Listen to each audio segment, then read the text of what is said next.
बिस्मिल्लाहिर्रहमानिर्रहीम। अस्सलाम वालेकुम। 65 उम्र वाला इंसान की वो तमील उम्र जिसमें इंसान के तमाम कुव्वा मुज़महिल और बेकार हो जाते हैं और आदमी बिल्कुल ही नाकिसुल कुव्वत, कम अकल और कलीलुल फहम होकर बचपन की हियत के मिसल अकल व दानाई और होश व खर्द से आरी और नसियान के गलबे से सारा इल्म भूल जाता है और उठने बैठने चलने फिरने से मजबूर हो जाता है। अल्लाह ताला ने उस उम्र इंसानी का जिक्र फरमाते हुए कुरान मजीद में इरशाद फरमाया कि पारा नंबर 14 सूरह अल नहल आयत नंबर 70 तर्जमा कंजुल ईमान। और अल्लाह ने तुम्हें पैदा किया, फिर तुम्हारी जान कब्ज करेगा और तुम में कोई सबसे नाकिस उम्र की तरफ फेरा जाता है कि जानने के बाद कुछ न जाने, बेशक अल्लाह सब कुछ जानता सब कुछ कर सकता है। उस अर्ज़लुल उम्र की कोई मिकदार मुअय्यन नहीं है। तारीखी तजर्बा है कि बाज़ लोग 60 ही बरस की उम्र में ऐसे हो जाते हैं कि बाज़ लोग 100 बरस की उम्र पाकर भी 65 उम्र की मंजिल में नहीं पहुंचते। हाँ, इमाम कतादा रहमतुल्लाह अलैह का कौल है कि 90 बरस की उम्र वाले के तमाम कव्वा और हवासे अमल व तसर्रुफ से नाकारा हो जाते हैं और वो हर किस्म की कमाई और हज व जहाद वगैरह के काबिल नहीं रह जाते। और ये उम्र और उसकी कैफियत वाकई ही इस काबिल हैं कि इंसान इससे खुदा की पनाह मांगे। चुनाचे हदीस शरीफ में है कि हुजूर अकरम सल्लल्लाहु ताला अलैहि वसल्लम 7 चीजों से पनाह मांगा करते थे और यूं दुआ मांगा करते थे। तर्जमा यानी, ए अल्लाह, मैं तेरी पनाह मांगता हूँ कंजूसी से और काहिली से और 65 उम्र से और कब्र के अजाब से और फितना दज्जाल से और जिंदगी के फितने से और मौत के फितने से। इसीलिए मंकूल है कि मशहूर बुजुर्ग और मुस्तनद आलिम दीन हजरत मोहम्मद बिन अली वासती रहमतुल्लाह अलैह अपनी जात के लिए खास तौर पर ये दुआ मांगा करते थे।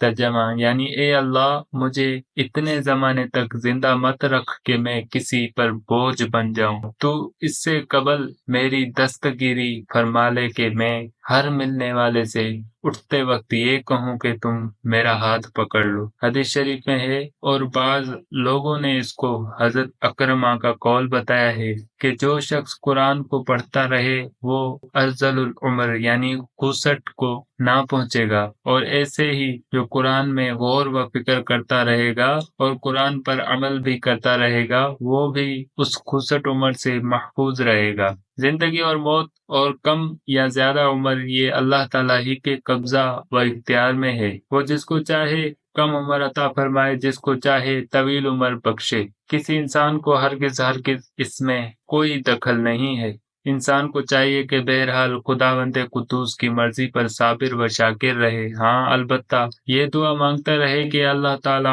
मेरी जिंदगी को नेकियों में गुजारे और हर किस्म के गुनाहों से महफूज रखे, क्योंकि थोड़ी सी उम्र मिले और नेकियों में गुजरे तो इससे बड़ा कोई इनाम नहीं, और उम्र तवील पाए मगर हसनात और नेकियों में ना गुजरे तो वो लंबी उम्र बहुत खसारा और वबाल है।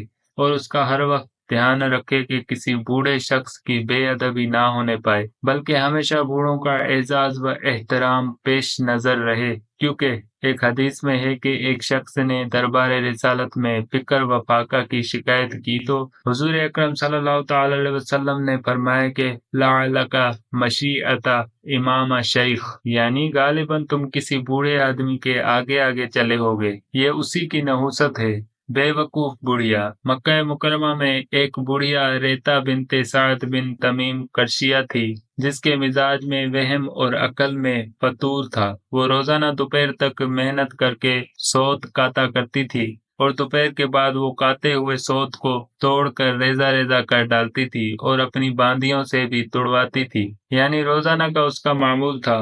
जो लोग अल्लाह ताला के नाम की कस्में खाकर या उसके नाम पर लोगों से कोई अहद करके अपनी कस्मों और अहदों को तोड़ दिया करते हैं, उन लोगों को अल्लाह ताला ने उस औरत से तशबीह देते हुए कस्मों और अहदों को तोड़ने से मना फरमाया है। चुनाचे इरशाद फरमाया कि पारा नंबर 14 सूरह अल नहल आयत नंबर 91 से 92 तक तर्जमा कंजुल ईमान। और अल्लाह का अहद पूरा करो जब कौल बांधो और कस्में मजबूत करके ना तोड़ो, और तुम अल्लाह को अपने ऊपर जामिन कर चुके हो। بے شک اللہ تمہارے کام جانتا ہے، اور اس عورت کی طرح نہ ہو جس نے اپنا صوت مضبوطی کے بعد ریزہ ریزہ کر کے توڑ دیا۔ ہر قسم کی بد عہدی اور عہد شکنی ممنوع اور شریعت میں گناہ ہے، اسی طرح اللہ تعالیٰ کی قسم کھا کر بلا ضرورت اس کو توڑنا بھی جائز نہیں۔ اللہ تعالیٰ نے ارشاد فرمایا کہ اوفو بالعقود، یعنی اپنے عہدوں اور معاہدوں کو پورا کرو، اور فرمایا کہ وَاحْفَظُوا أَيْمَانَكُمْ، یعنی اپنی قسموں کی حفاظت کرو۔ ہاں البتہ اگر کسی خلاف شرع بات کی قسم کھا لی ہو تو ہرگز اس قسم پر اڑے نہیں رہنا چاہیے، بلکہ لازم ہے کہ اس قسم کو توڑ کر اس کا کفارہ ادا کرے۔ واللہ تعالی اعلم۔ السلام علیکم۔